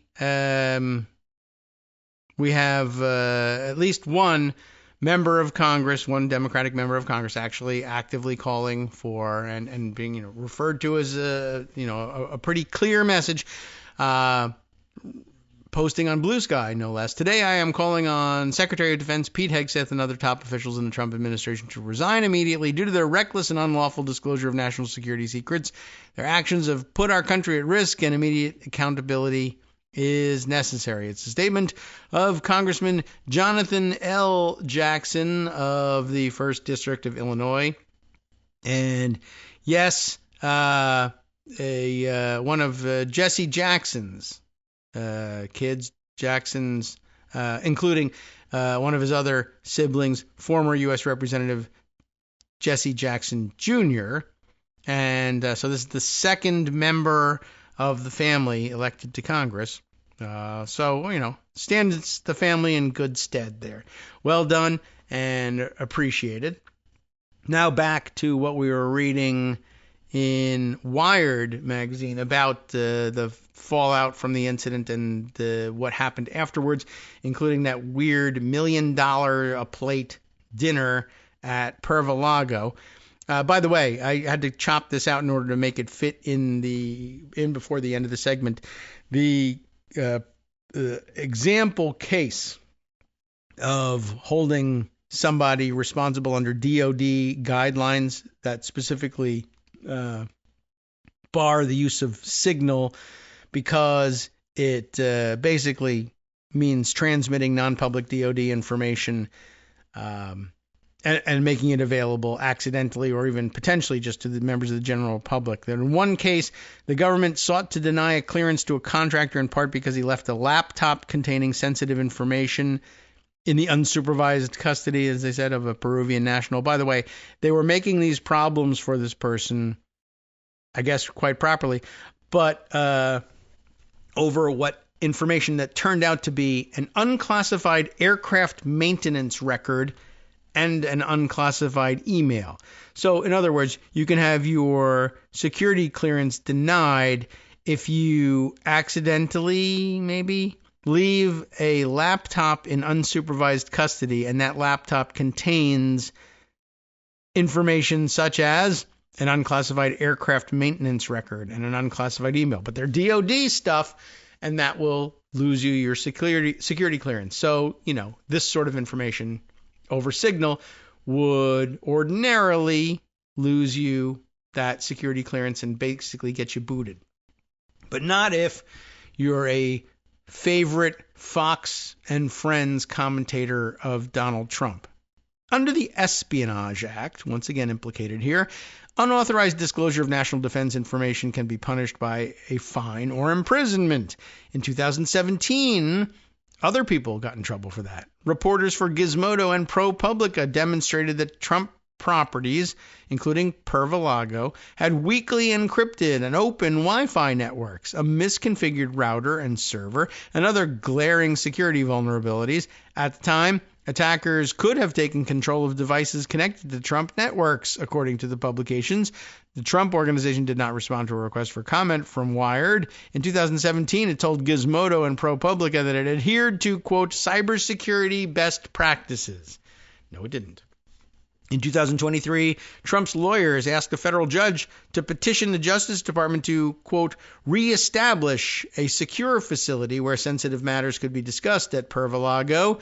Whether this has happened isn't clear, but typically in a state where the president spends a great deal of time would have a SCIF installed specifically so that the president and his advisors, or their advisors as it says here, could discuss classified information securely using government equipment. Personally owned electronic devices are not allowed in SCIFs. Government and contractor-owned ones are only under certain circumstances. The handling of classified documents at Mar-a-Lago became the subject of a federal investigation when the president was out of office. You may remember that one and how it went. Wired previously reported on this dinner that they had on March 15th and another candlelight dinner held on March 1st. They're doing these twice a month, where guests were also invited to spend $1 million per person. That event appeared on the president's public schedule with a note reading, "The president attends the MAGA Incorporated Candlelight Finance Dinner." The White House did not answer questions from Wired about this dinner, security issues, or federal guidelines involved with the Signal chat, and whether Waltz or any of the other chat participants will face disciplinary action. A senior administration official told Politico on Monday afternoon that they're involved in multiple text threads with other administration staffers on what to do with Waltz. As President Trump said, the attacks on the Houthis have been highly successful and effective. President Trump continues to have the utmost confidence in his national security team, including National Security Advisor Mike Waltz. Caroline Leavitt said in an email to Wired. Wired has also reported that business leaders could secure a one-on-one meeting with Trump for $5 million if you pay it. You can meet him at Mar-a-Lago in private. $5 million meetings have become the hot ticket for the business community. A source familiar with them previously told Wired. That's wildly inappropriate and obvious direct evidence of bribery. But, whatever. It's just Trump being Trump. Just too many things to pay attention to, I guess. All right. I mentioned to you that there was another lengthy profile of somebody that's circulating that it struck me as one of those important things that perhaps we should put on the record so that you know what you need to know about this person as they appear in the news in the days to come. But so many other smaller bore items out there. All right, well, I'll save the smaller bore ones for later. Let's go to this one. This is Mother Jones reporting. And it is a profile of Ed Martin. What do they call it? I recall that they use a different title for him, but ordinarily we would say he's the acting. Yes, the acting U.S. Attorney for the District of Columbia. But I think he uses a slightly different title somehow. Anyway, this is an interesting profile of the guy. We keep mentioning him and just how kooky he is, but this will help give you a more complete picture of how kooky and why it's dangerous. Mother Jones, again, Dan Friedman and Amanda Moore are the reporters on this piece, and it's entitled, Ed Martin is trampling the rule of law. He certainly is, and he won't shut up about it, which is also interesting. Trump's loyal prosecutor is weaponizing the DOJ one typo at a time. Interesting. What does that mean? But of course, more important, he's weaponizing the DOJ. And of course, because every, Republican accusation is a confession, he's out there doing it, screaming about how he has to do things this way in order to prevent Democrats from weaponizing the DOJ or indeed the entire federal government. So what's going on here?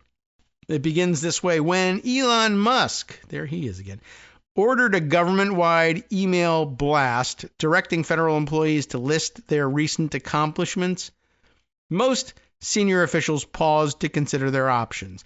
In the Justice Department, U.S. attorneys around the country discussed the matter over an email list they share, a secure email list, I guess, with many deciding to seek more guidance before instructing career prosecutors on how to respond.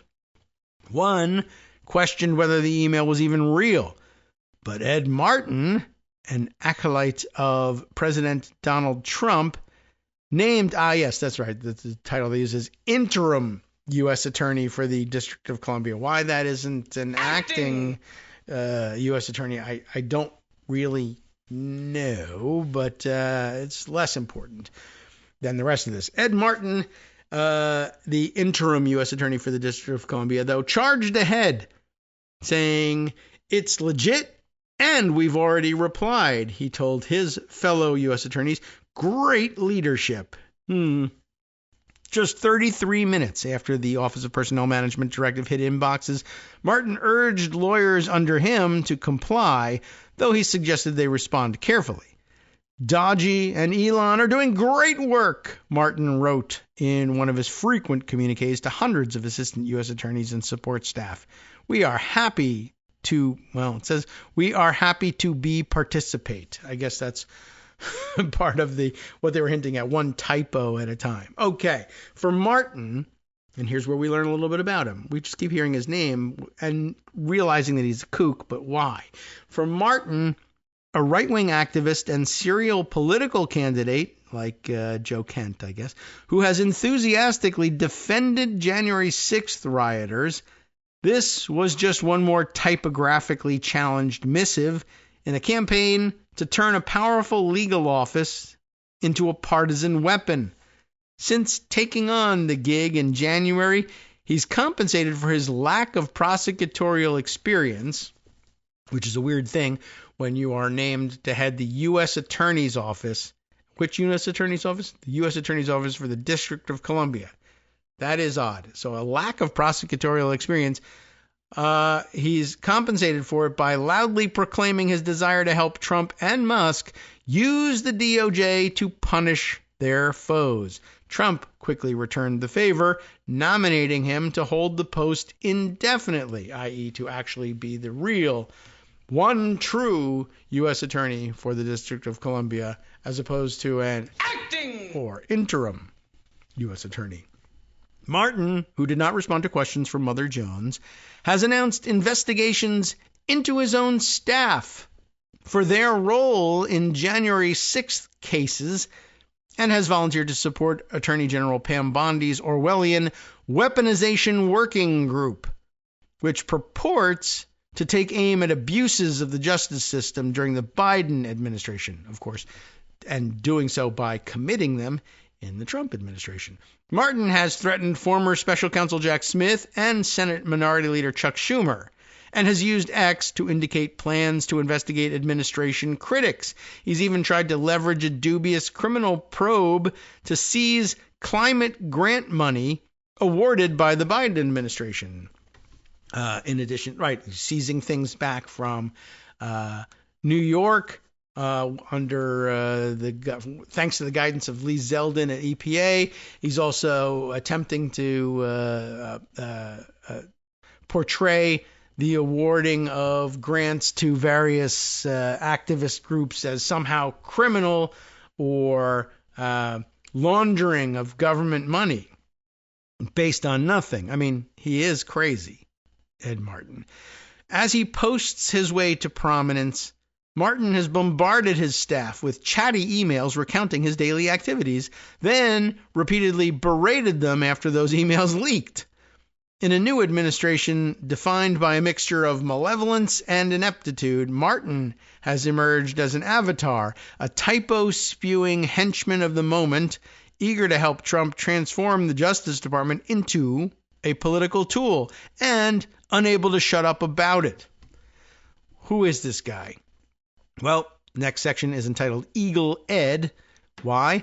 Martin, whom associates call outwardly affable, presents as a guy pleased and a bit surprised by his elevation. He has a little bit of buffoonery and a Mr. Smith comes to Washington vibe, said one person who has worked for the D.C. U.S. Attorney's Office. His emails and other communications tend to read like daily journal entries. Life is very different for me and my family these days, Martin wrote in a February 4th Substack post. I am up earlier and into the office in downtown D.C., home late, pretty tired by then.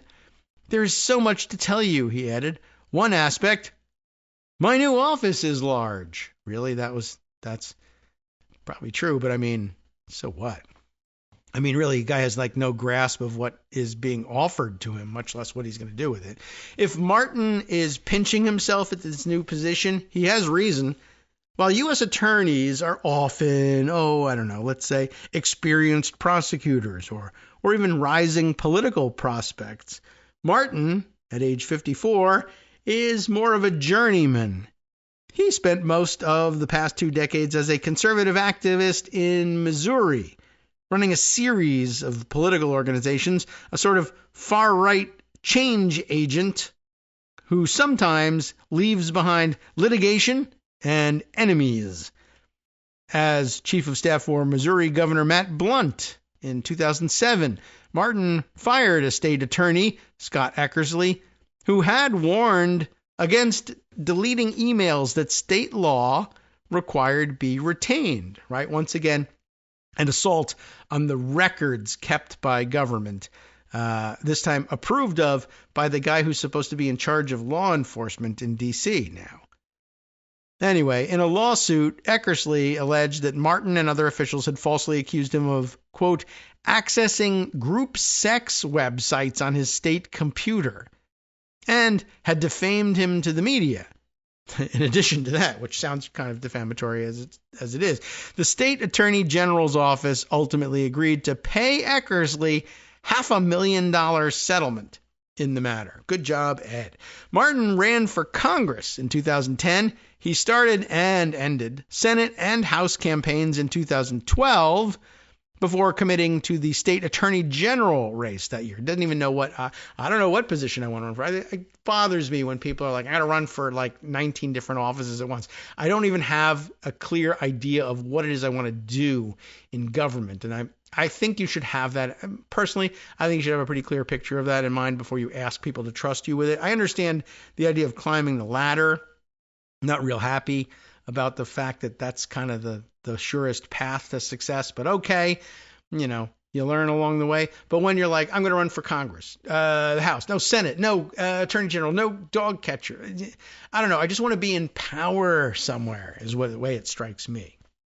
Anyway, so Martin ran for Congress in 2010. He ran again in 2012, but then he thought maybe I'll also run for the Senate, but then he dropped both. And then he said, all right, I'll run for state attorney general now. Well, guess what? He wasn't successful in any of those campaigns. After a stint running Missouri's GOP, the GOP party, and heading several conservative nonprofits, A little bit like Pete Hegseth in the sense that they just keep setting him up with jobs, and I don't know, these organizations just drop him or fall apart or whatever.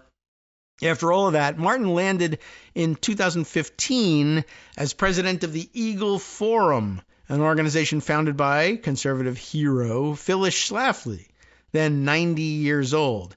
And they're recognizable to me, of course. I know who that is, and I recognize the Eagle Forum, but that was based around here in Loudoun County. I think she lived at the end of her life in Loudoun County, and her weird surrogates also made inroads in Loudoun County politics back when it looked like the place may turn red, but instead it trended heavily blue.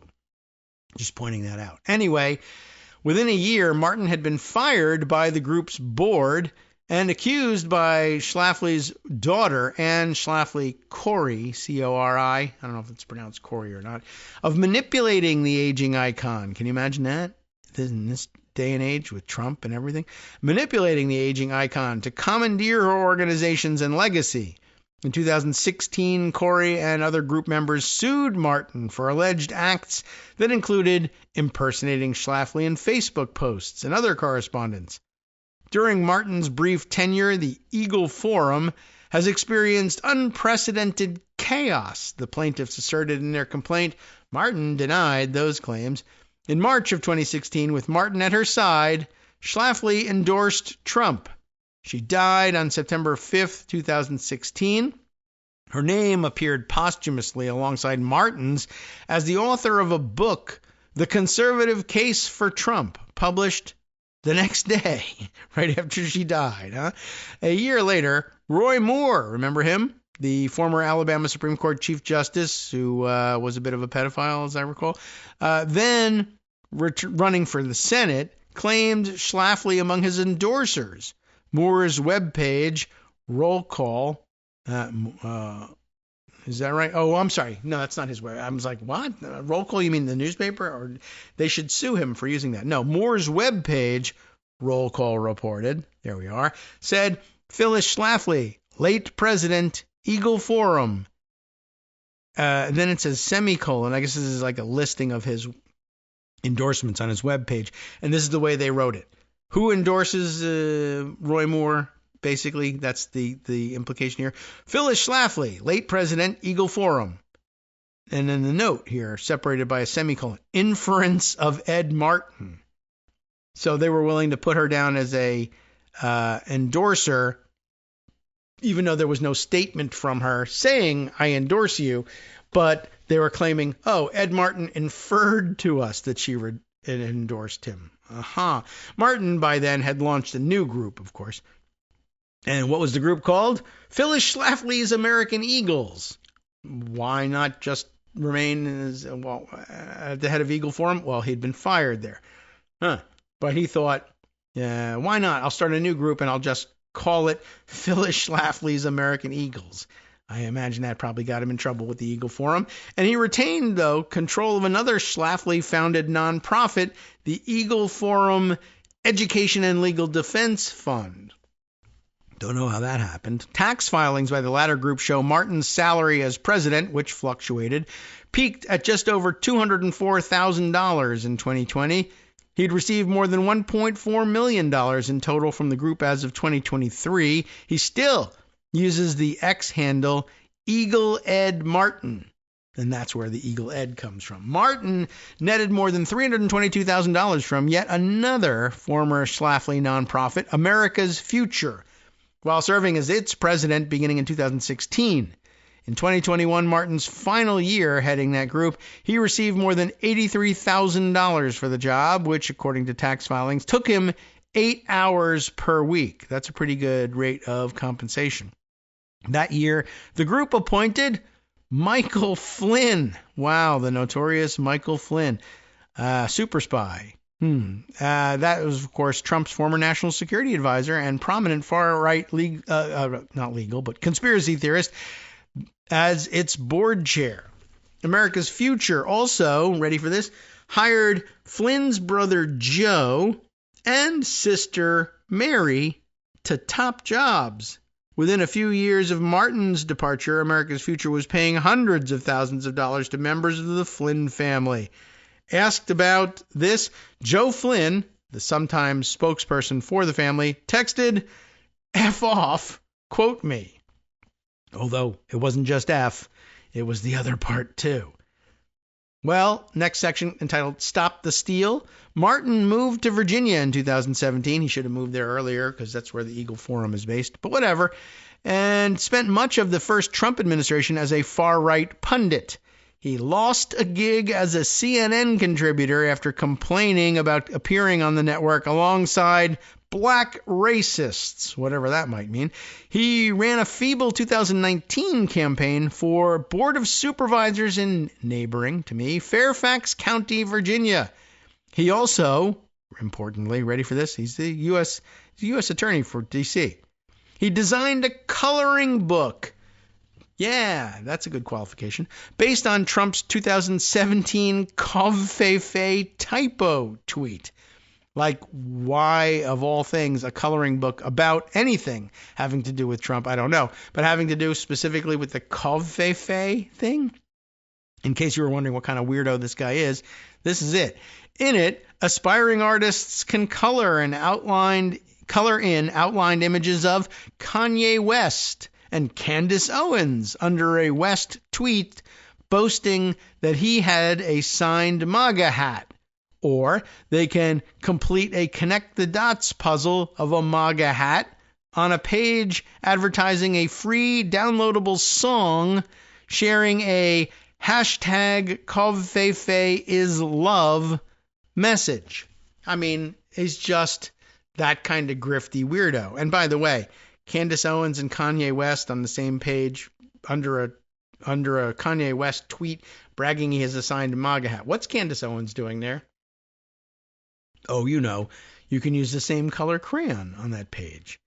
Wow. I mean, it's really, that's just far gone stuff. You know what I mean?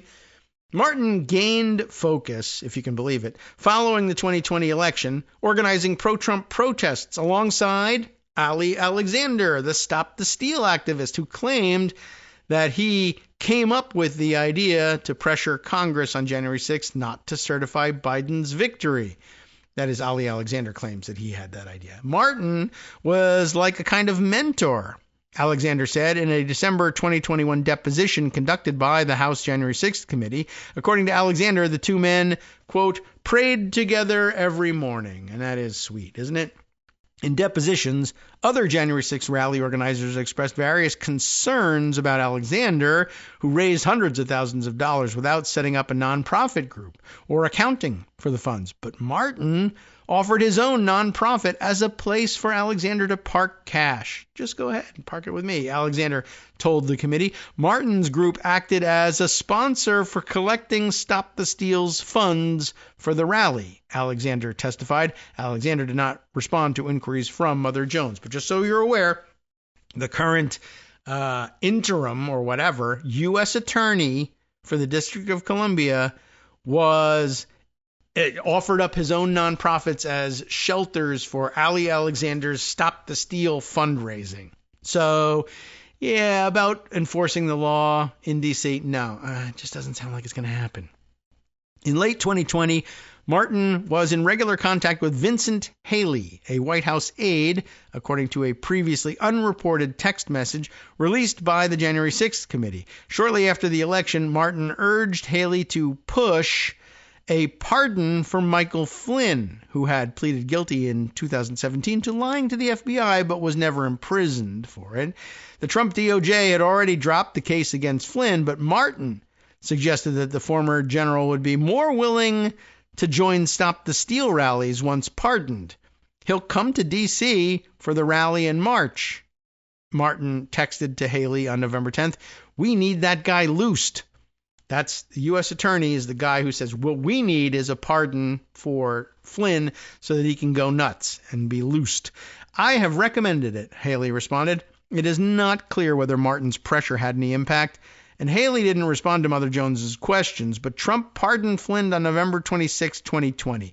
Flynn then spoke at D.C. rallies on December 12th and January 5th. Martin also spoke at those rallies, and he was outside the Capitol on January 6th as rioters attacked police. But Martin, who was not charged with the crime, saw no evil. Here's his quote: "Rowdy crowd, but nothing out of hand," Martin tweeted at 2:53 p.m. that day. "Ignore the fake news." That's hashtagged, of course. In a video he posted the next day, Martin repeated false claims that the attack had been orchestrated by left-wing infiltrators. Quote, "Now we know that it was Antifa," he said. "It was plants." Martin's efforts drew him a subpoena from the January 6th committee. He ignored it, failing to appear for a scheduled deposition. He went on to become a vocal advocate for attackers facing legal charges and represented several people charged with taking part in the riot. It's really something. And I just wanted to remind you, since we're about to run out of time here, he was subpoenaed by the January 6th committee and he ignored it, failing to appear for his deposition.